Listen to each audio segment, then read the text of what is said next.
Tsada.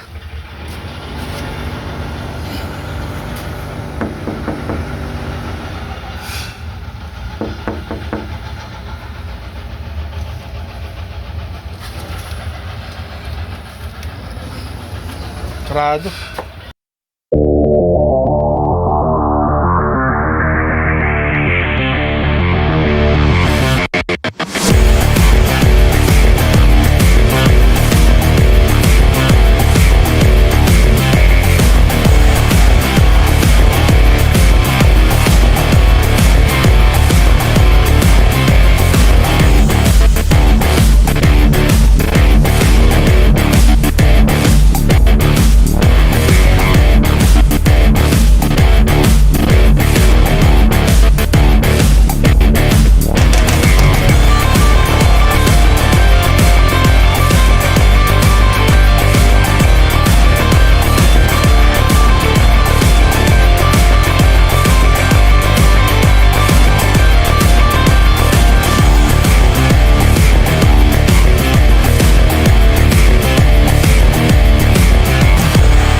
Sa bidyong ito ay tinawagan ako ng operator upang ipatingin kung gumagana ba ng maayos ang mga receiver ng TV ng amo ko. At yan ang ating aalamin for today's video. Dahil ngayong araw ay darating sa bahay ang amo ko.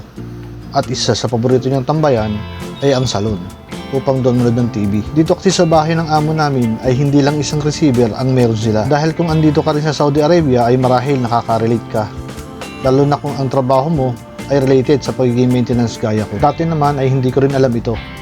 Pero dahil nga maintenance electrician ang trabaho ko dito, ay natutunan ko na rin ito. At kung mabibigyan ka rin ng pagkakataon na makapagtrabaho dito, ay malamang na mamamangha ka rin sa pamumuhay nila dito. Kung sa atin sa Pilipinas ay masaya na tayo sa ilang channel o cable, dito naman sa Saudi ay paramihan ng receiver ng TV bukod pa ang mga mapapanood mo sa internet o YouTube. Tsada!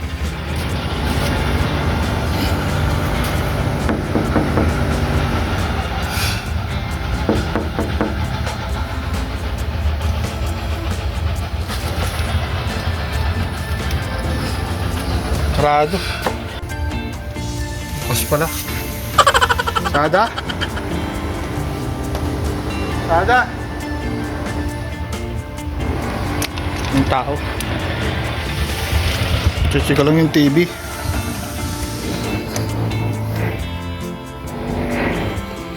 At pagdating ko nga sa salon ng amo ko ay walang tao. Pero dahil bukas naman ito kaya pumasok na ako. Wala pa kasi yung Habashi na katulong dito para samahan ako. Kaya kinuha ko na agad yung mga remote ng TV at ng mga receiver dito.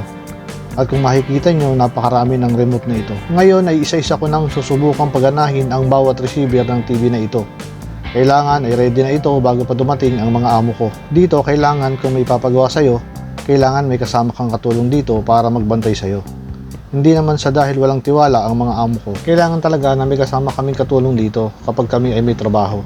Anytime kasi ay pwedeng dumating ang mga amo ko at yung mga katulong ang magsasabi na may lalaki dito. At habang inaayos ko na yung mga receiver dito ay dumating na yung Habashi na katulong dito para bantayan din ang pagdating ng mga amo ko. Dito nga ay tinanong niya ako kung sino ang nagbukas ng pinto sa akin dahil wala pa naman siya nang dumating ako. Kaya ang sabi ko ay bukas naman yung pinto nang dumating ako at panay naman ang tawag ko sa pangalan niya dahil nga akala ko ay siya na ang nagbukas ng pinto. Kaya pumasok na ako. At natapos ko na nga ang trabaho ko dito. At isa lang ito sa parte ng trabaho ko bilang maintenance dito. At kung mag-abroad ka at mapunta ka sa ganitong trabaho, panoorin mo lang ang video ko. At kahit papano, makapagbigay ako ng idea sa'yo. So, okay na mga idol. Na-check ko na yung TV.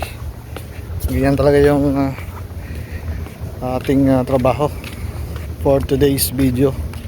Kasi parating yung aming among lalaki. So, kailangan ko i-check yung mga channel o yung mga receiver kasi mahilig manood ng TV yun, kaya kailangan ready lahat pag dumating siya.